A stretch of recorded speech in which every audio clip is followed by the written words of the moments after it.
Bismillahirrahmanirrahim. Qala al-muallif rahimahullah wa nafa'ana bi'ulumihi fid dini wad dunya wal akhirah.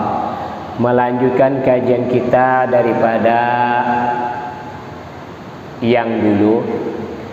Kemarin kita membahas bahwa air itu terbagi 4 Pak ya. Yang kita bahas baru ma'ul mutlak, air yang mutlak, yang boleh.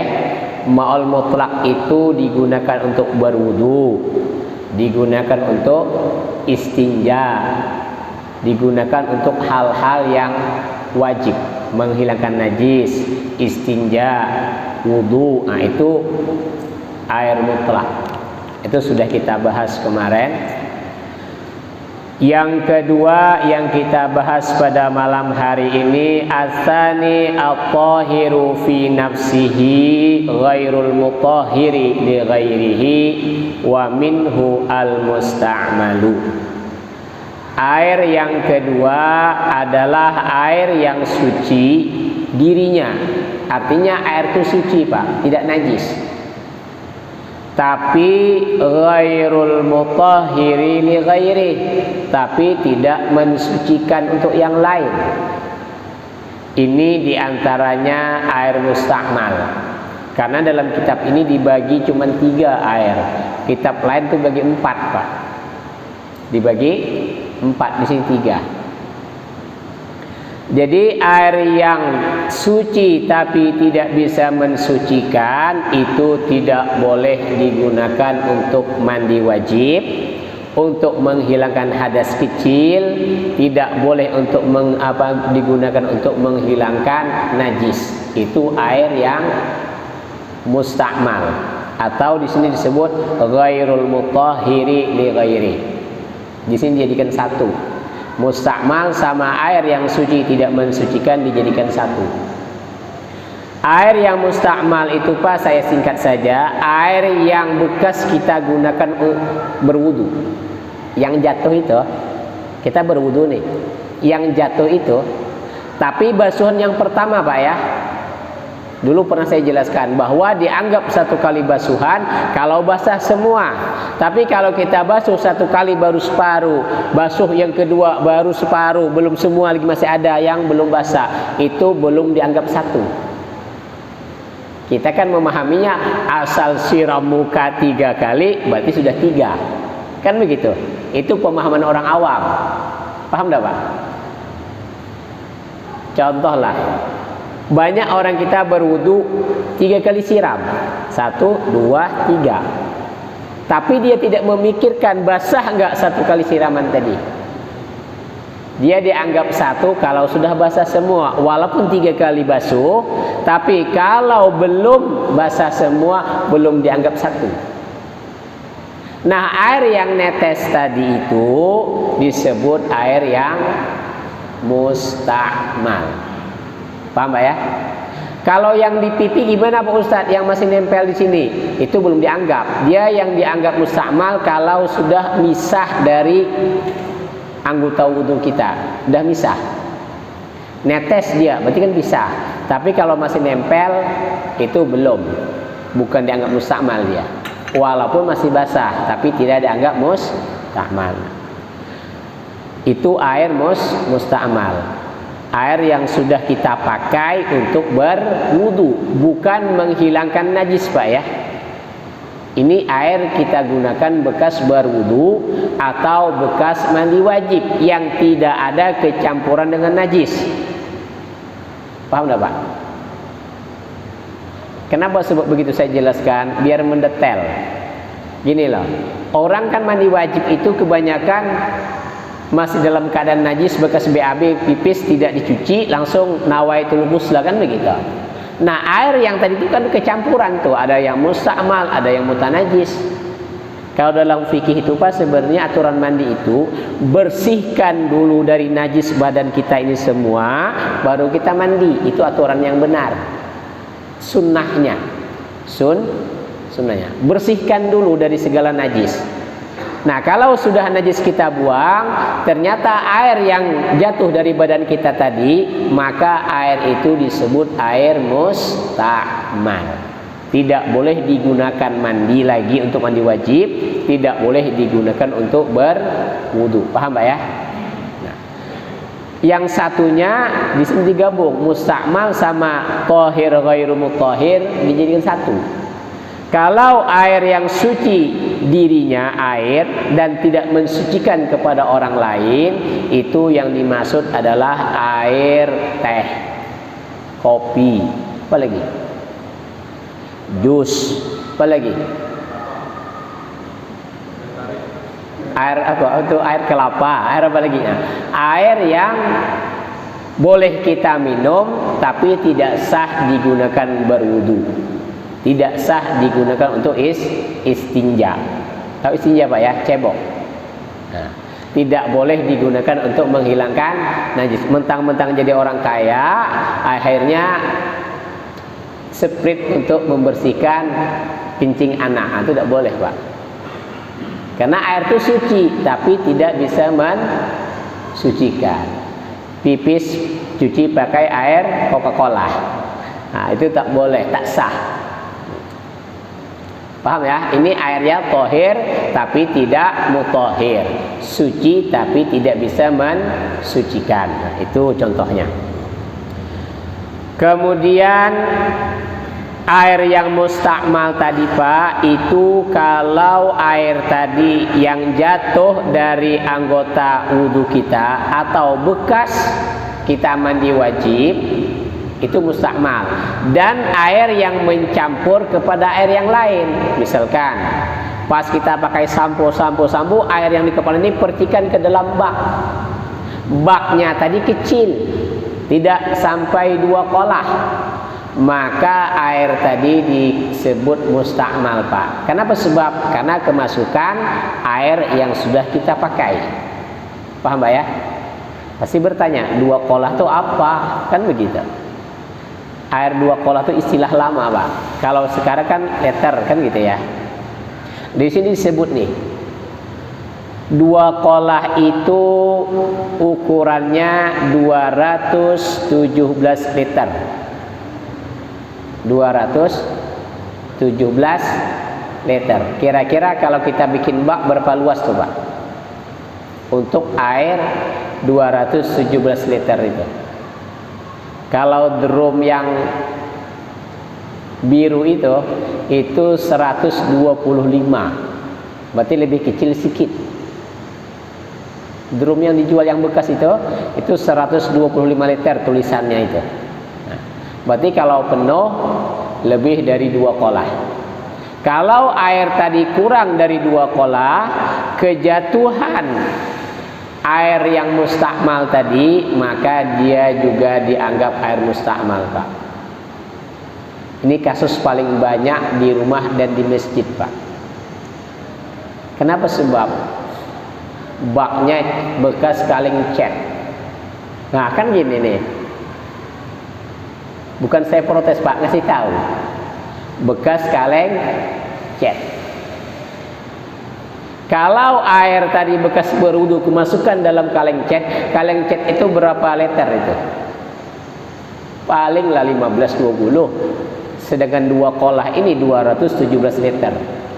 Berarti dalam kamar mandi harus pakai bak besar Pak.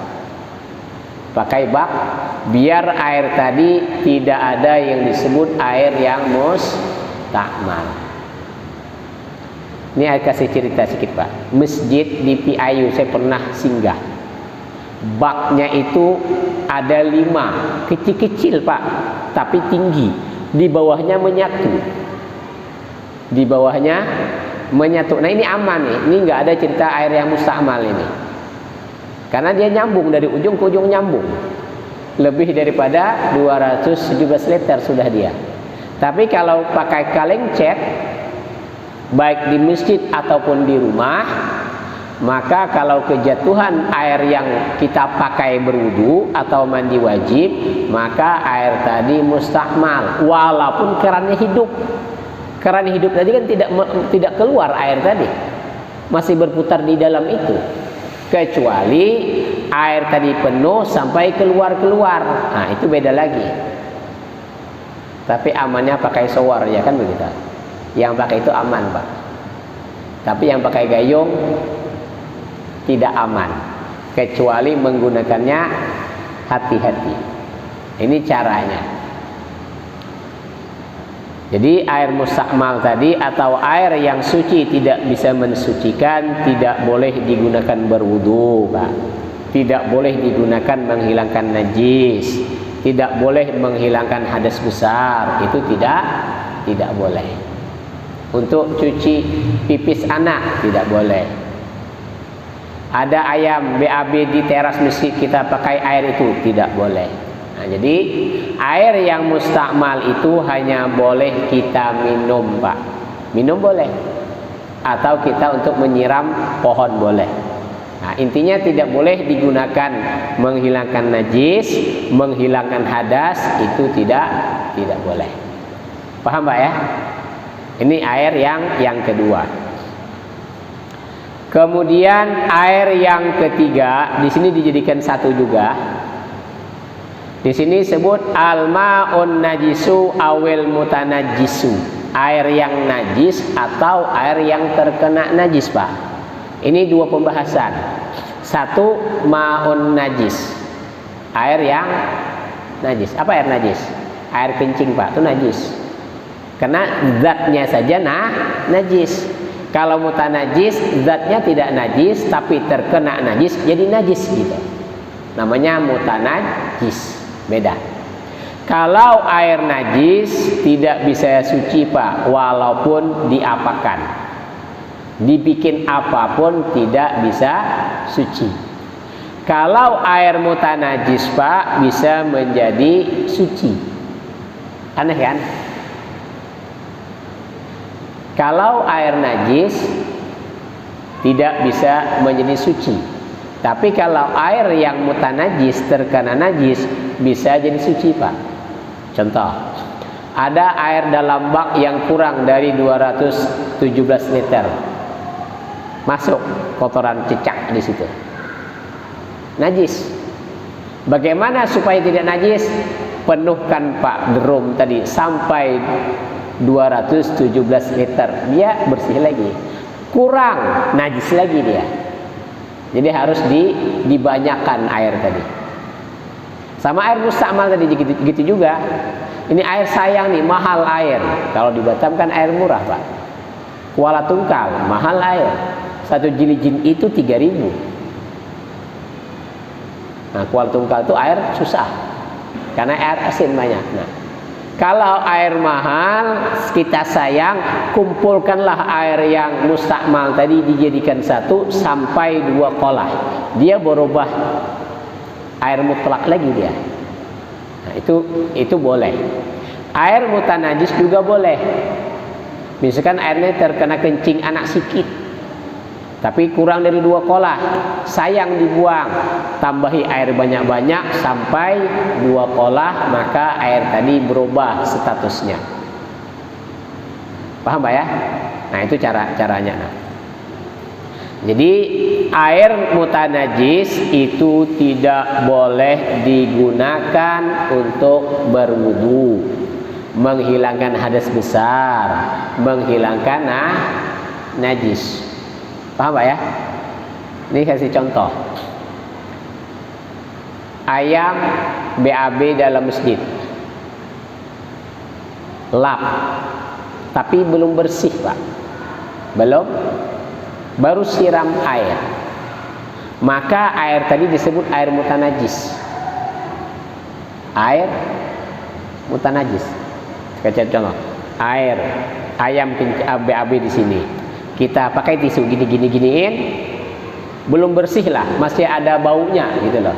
Walaupun bendanya tak ada, tapi baunya ada, masih basah gitu. Baru langsung kita siram pakai air. Maka air tadi itu air mutanajis namanya. Berarti najisnya melebar. Najisnya beda kalau gini, Pak, ada kotoran ayam. Kita lap bersih-bersih, baunya tak ada, warnanya tak ada, rasanya tak ada, salah satu tiga tadi, udah kita lap lah pakai tisu, pakai kain, pakai apa ada bersih, maka ini dihukumi najis hukmi, Pak. Kita siram baru kita lap lagi, itu tak ada masalah karena status najisnya sudah berubah. Kalau yang ini kan ainiyah kan gitu, bisa dipandang mata. Tapi kalau hukmiyah tidak bisa dipandang mata, maka itu siraman air tadi walaupun tidak mengalir, itu dihukumi sudah suci, Pak. Paham, Pak ya? Nah, yang penting penggunaan air tadi. Dari 4 macam atau 3 macam air itu, ma'ul mutlak itu aman kita gunakan. Yang ribet itu mutanajis atau air musta'mal. Karena bak rumah kita rata-rata kaleng cat, Pak. Kan begitu. Nah, kalau yang kayak gitu rubah saja pakai selang nanti mandi, Pak. Pakai selang. Pakai selang itu lebih aman, atau pakai shower itu lebih aman. Kalau enggak bikin baknya besar-besar. Bilang sama tukang di atas 217 liter airnya. Kalau di atas itu berarti kita beramal ibadah itu aman, Pak. Tidak ada yang disebut air musta'mal, tidak ada kita disebut air mutanajis. Kenapa? Sebab bak mandi kita besar. Kalau misalkan rumah kita kecil, berarti kita harus hati-hati dalam penggunaan air nih, Pak. Isya jam 7.15. Jadi air itu sudah kita bahas 3, tapi ada yang harus kita pahami juga, Pak. Najis itu secara umum masuk ke dalam air yang kurang dari 215 liter tadi, itu hukumnya air mutanajis, Pak. Ini secara hukum awal ya, Pak ya. Air tadi kurang dari 217 liter, kejatuhan najis itu hukumnya mutanajis air. Tapi ada najis-najis yang dimaafkan, Pak. Najis yang dimaafkan. Di antaranya di sini disebut al-ma'fuwatu minan najasati fil ma'i. Najis-najis yang dimaafkan dalam air, Pak. Najis-najis yang dimaafkan. Yu'fa fil ma'i wal ma'i'u anin najasah allati la yudrikuha at-tarfu. Najis yang menyatu dengan air, yang menyatu, yang tidak bisa dipandang oleh mata. Contoh, tikus itu bisa pipis dah, Pak? Bisa. Pipislah dalam bak air kita. Kita tak tahu. Dan pipisnya pun tak merubah air, kita tak nampak, kita pakai, itu dimaafkan, Pak. Kalau kita tidak tahu, ini dimaafkan. Di masjid pelapornya tak ada, BAB lah cecak di situ, masuk dalam bak air yang kurang dari 2 kolah, tapi kita tak nampak karena sudah menyatu. Misalkan kita pakai untuk menghilangkan hadas atau najis, maka itu dimaafkan karena kita tidak nampak. Kayak mana yang tak nampak, Pak? Air hujan, Pak. Pinggir jalan tuh kayak mana yang namanya jalan? Macam-macam kan? Pas hujan, berarti kan air hujan kena jalan itu kan percik-percikan dia kena celana kita. Kita sholat itu dimaafkan, Pak. Kenapa? Sebab karena kita tidak tahu, tak nampak mata. Itu dimaafkan. Itu contohnya. Kemudian yang dimaafkan juga bangkai yang tidak punya darah mengalir, Pak.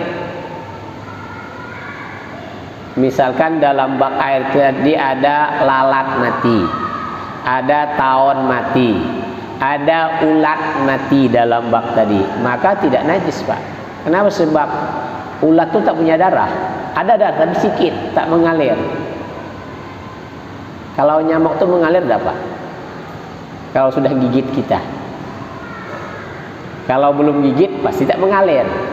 Tapi kalau sudah gigit orang, mengalir tak itu? Nah, kalau seandainya itu dianggap mengalir, maka dihukumi najis. Kalau tak mengalir, tidak. Gampangnya lalat lah. Lalat, semua jenis lalat, tidak ada yang mengalir darahnya. Mati lalat, masuk dalam kopi, boleh tak kita minum? Boleh, karena itu dimaafkan. Padahal kan bangkai itu, tapi boleh. Kalau cecak macam mana? Cecak mati masuk dalam kopi atau dalam tempat jualan, jual soto, Lamongan, panas, cecak dan masuk dalam. Najis tak kira-kira? Kita tengok cecak itu mengalir atau tidak. Kalau dia darahnya mengalir, berarti najis. Tidak boleh dijual lagi makanan tadi. Tapi kalau tidak najis, diangkat lagi, buang, jual makanan itu halal. Kalau masih mau makan tadi. Tapi kalau ketahuan orang kacau. Kalau tikus pasti tak boleh, karena tikus darahnya mengalir. Nah, itu. Paham Pak ya? Itu dimaafun, jadi maaf, dimaafkan. Di sini disebut kadzubabi, seperti apa namanya zubab itu? Lalat. Sepertilah lalat. Tapi di sini dikomentari lagi, lalat yang mati tadi itu bukan kita sengaja Pak, bukan kita bunuh, kita masukkan, tidak, tapi mati sendirinya, mati sendirinya. Nah itu dimaafkan. Ini secara fikih Pak. Jadi air yang terkena najis atau terkena bangkai, itu bangkai ada dua, ada yang dimaafkan, ada yang tidak dimaafkan. Yang dimaafkan najis yang tidak atau bangkai atau najis yang tidak bisa dipandang mata dan kita tak nampak. Kemudian bangkai yang tidak mempunyai darah yang mengalir, itu dimaafkan. Selain itu maka dihukumi najis Pak. Ada pertanyaan silahkan Pak, sebelum kita lanjutkan. Oh iya, silahkan Pak. Waalaikumsalam warahmatullahi wabarakatuh.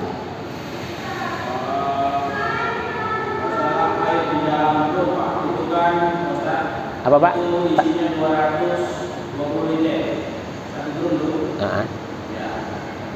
Itu sering bekas timba itu dicampur antara cuci kotoran sama untuk dulu, karena nggak ada terang air mati di bawahnya. Ya. Di situ kita tahu ada najis atau. Nah, biar jelas Pak. Ada.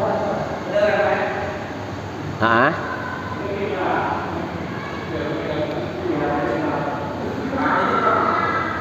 Tapi dicium, tidak ada bau, tidak ada bau Pak. Masih bisa dipakai nggak air itu? Terus yang kedua Pak Ustaz, maaf Ustaz, yang kedua ada termasuk baju, jadi kotor atau celana kotor di dalam itu, kita masih gunakan untuk air itu. Pakai kotor, celana kotor lah. Kejatuhan dan sengaja masih bisa dipakai ya. Cuma kita cium nggak ada bau kayak itu. Baik. Ya. Dua pertanyaan. Yang ketiga ada penyimpan sedikit Ustaz. Apa? Yang ketiga. Ada penyimpan sedikit. Iya, tak apa-apa. Nah, keluar dari tema. Soal mengenai surat witir Ustaz. Saya masih bingung sedikit. Habis bisa saya melakukan surat witir di bacaan. Habis tahajud saya tidak witir lagi, boleh nggak Ustaz?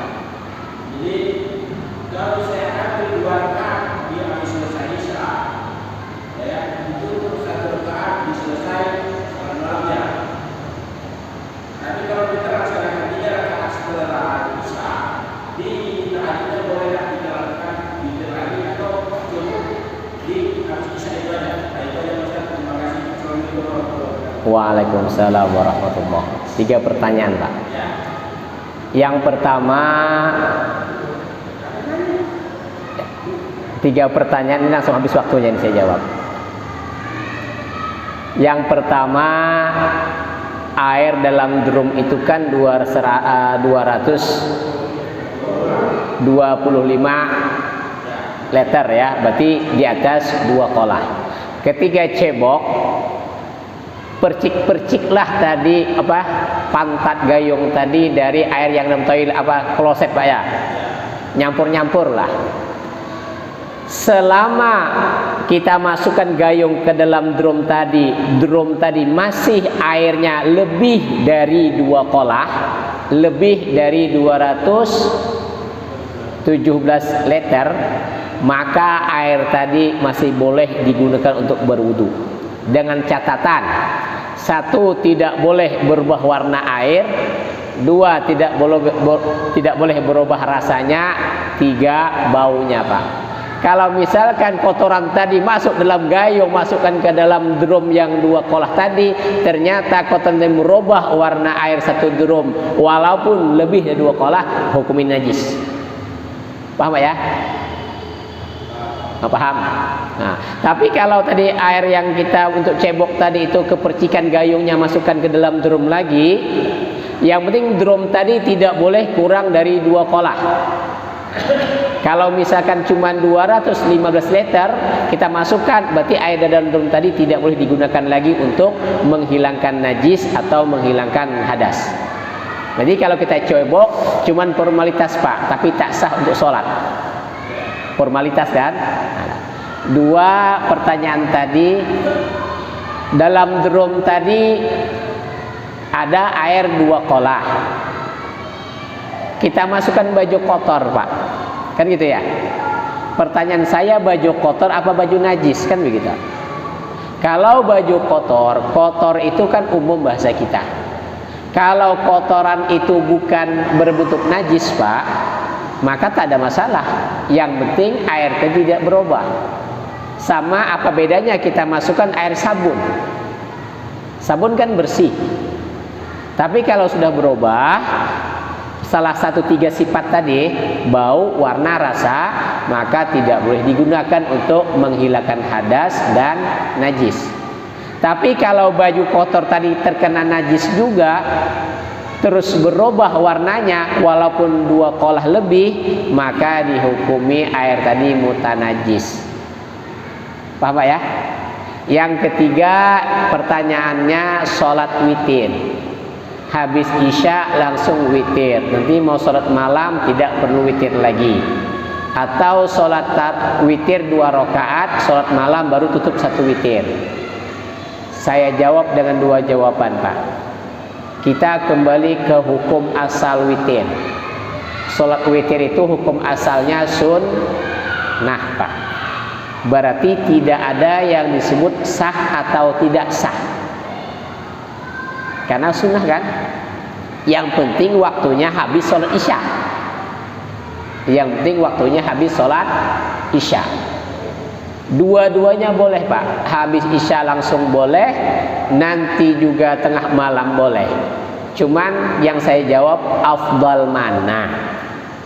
Nah, kalau pertanyaan sah atau tidak sah, yang penting habis isya sah. Habis maghrib sholat witir tak sah Pak, karena bukan di waktunya. Kalau afdalnya, lebih afdal akhir sholat Pak. Afdalnya akhir sholat. Saya ini kira-kira malam nanti bangun apa tidak ya? Tidak bangun, maka sholat witir lagi kita. Tapi kalau kita bisa nanti saya bangun baru sholat witir, maka diakhirkan witir penutup sholat, itu lebih afdal. Tapi seandainya kita takut tidak bangun, maka boleh kita sholat witir di awal. Kenapa? Sebab Sayyidina Umar kalau tak salah itu, beliau sholat witir habis isya, takut tidak bangun subuh. Kalau Sayyidina Abu Bakar, beliau sholat witir di akhir sholat, di penghabisan sholat. Kalau sholat witir tidak ada sholat sunnah lagi sampai terbit fajar. Jadi kembali kepada kepribadi kita tadilah. Mau ngambil yang afdal berarti akhir malam. Kalau kita misalkan takut tak bangun, kerjakan di awal waktu juga tidak apa-apa. Paham Pak ya? Sama dengan kasus di masjid tarawih loh. Pak Ustadz, kan imam di masjid cuma 8 rakaat, langsung witir. Nanti saya balik sholat tarawih lagi, boleh nggak tarawih dipisah oleh witir? Kan kasus kita di Batam begitu. Aku pengen yang 20 lah, jadi biar ikut witir nanti tambah lagi. Kita tetap kembali ke hukum aslinya. Sholat itu sunnah. Sunnah. Apa bedanya sholat witir dengan tawaf? Zaman Rasulullah, zaman di Mekah kan, zaman Sayyidina Umar itu kan orang habis sholat tarawih, tawaf, baru balik masjid, sholat, tawaf, balik kan begitu. Maka di i'anatul thalibin boleh Pak, tapi tidak afdal. Boleh tapi tidak afdal. Kalau pertanyaan boleh atau tidak boleh, fikih jawab cuma 2, tidak atau iya, kan begitu. Nah, kalau seperti itu hukumnya boleh tapi tidak afdal. Ada pertanyaan lagi Pak? Oh ya. Waalaikumsalam warahmatullahi wabarakatuh. Ya.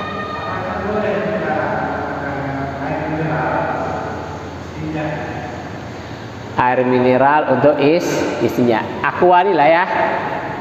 Nah, kan di pondok itu pernah dibahas, boleh tak? Ini air mutlak atau tidak? Kan begitu. Ini kan hanya air bersih kan? Bukan sejenis air teh, bukan. Bukan sejenis air yang bergas, bukan. Karena belum ada kecampur apa-apa kan ya Pak? Ada kecampuran nggak ini? Kalau apa itu namanya? Air yang untuk puasa tak lelah itu apa namanya? Apa? Itu supaya kita tenaga masih kuat puasa itu air apa? Apa? Bukarisit ya? Itulah Pokari itu kan bisa bercampur sesuatu. Las segar yang manis itu kan sudah bercampur sesuatu. Kalau sudah bercampur ya tak boleh Pak. Tapi kalau air itu masih murni, cuman bersihnya saja berbeda kualitasnya, itu boleh masih. Air galon lah bahasanya gitu lah. Apa? 2 kolah. 2 kolah itu artinya gini Pak, kalau air tadi misalkan tidak terkena dalam najis ya tak ada masalah. Kalau 2 kolah tadi khawatir kepercikan najis, bermasalah dia. Tapi kalau air kayak gini mau cuci pipis boleh Pak. Kenapa? Sebab karena tidak ada air mustakmal yang masuk, tidak ada air yang mutanajis masuk, aman dia. Ini masih aman, itu boleh. Maksudnya 2 kolah tadi kita menggunakannya bebas Pak. Bebas. Tapi kalau misalkan air tadi sedikit 1 gayung, yang penting tidak kepercikan najis, tidak kepercikan air yang mustakmal, boleh kita gunakan untuk cuci pipis walaupun cuma 1 gayung, boleh. Paham Pak ya? Nah, ada lagi? Oh ya Pak. Waalaikumsalam warahmatullahi wabarakatuh. Apa? Laundry. Laundry. Sistem laundry itu kan kita nggak tahu, baju itu kadang-kadang bercampur dengan baju-baju orang, entah itu ada najis, karena kita nggak tahu. Nah, itu hukumnya gimana? Apakah sah baju yang kita laundry sholat? Masih Pak? Assalamualaikum warahmatullahi wabarakatuh. Waalaikumsalam warahmatullahi wabarakatuh. Laundry ini ada 2 hukum Pak. Hasil laundry itu halal, 1 hasil laundry itu haram. 2 hukum hasil duit hasil laundry. Kalau dia melondri tadi benar, maka halal duitnya. Kalau dia melondri tadi tidak benar, maka tak halal duitnya. Bagaimana laundry yang benar? Berarti dia membilas Harus benar caranya, bukan asal masuk najis semua itu masuk maka baju tadi tidak bersih.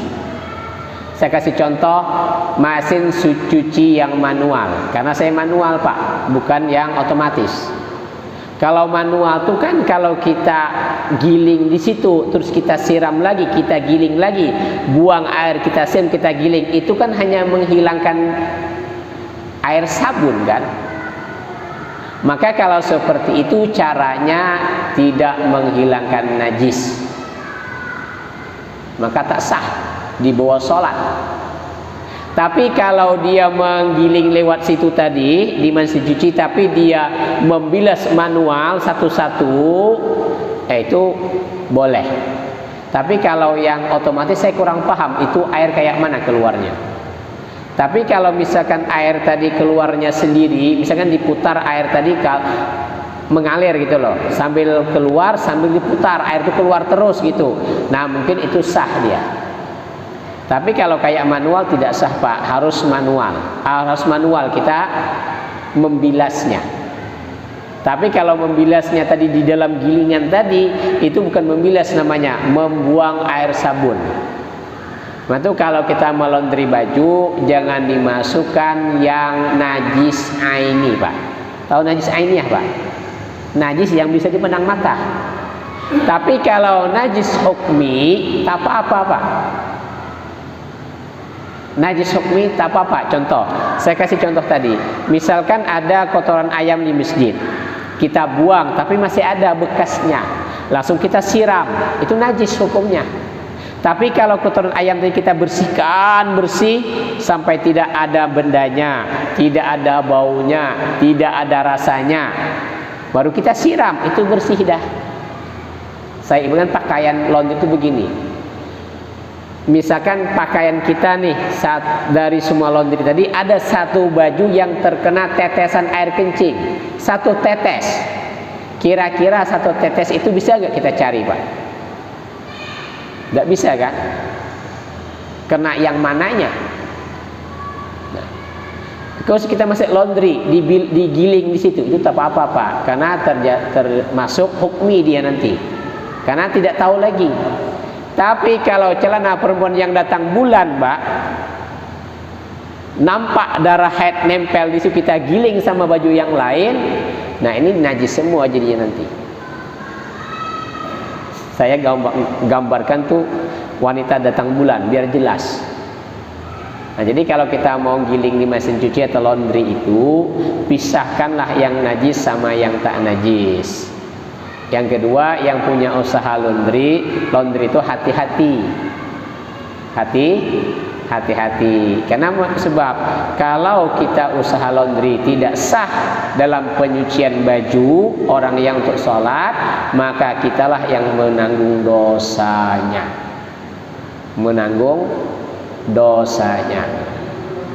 Maka itu lebih bagus itu, ini Pak, ada nggak najis yang dalam pakaian yang di laundry? Tanya dulu. Tanya dulu. Kalau misalkan ada, dipisahkan. Kecuali najis hukmi tadi Pak. Kalau najis hukmi tadi tidak ada masalah. Misalkan di antara pakaian tadi itu ada yang satu pakaian terkena tetesan kencing, yang kita nggak ketemu lagi yang mana ini. Kita cari baunya tak ada lagi. Memang tahu yang ini sarungnya, tapi dicium-cium tak ada baunya, ditengok-tengok tak ada warnanya. Kita laundry, maka dia nanti masuk dalam najis hukmi dia. Nah itu tak apa-apa itu. Paham Mbak ya? Sudah masuk Isya? Sudah. Ya mudah-mudahan apa yang kita kaji menambah ilmu kita. Mudah-mudahan Allah mudahkan urusan kita, Allah berikan manfaat ilmu yang kita kaji, mudah-mudahan kita bisa mengamalkannya. Kalau seandainya sudah terlanjur Pak, setelah bertanya ternyata salah amaliyah kita, maka kita perbaiki. Begitulah kita masuk pesantren dulu. Ketika kita belajar fikih ternyata sholat saya dulu tak sah, berarti cucian saya dulu tidak sah. Nah kita perbaikilah. yang lalu sudah berlalu lah sudah, tapi yang akan datang kita perbaiki. Mudah-mudahan ada manfaatnya. Lebih dan kurang mohon maaf. Assalamualaikum warahmatullahi wabarakatuh.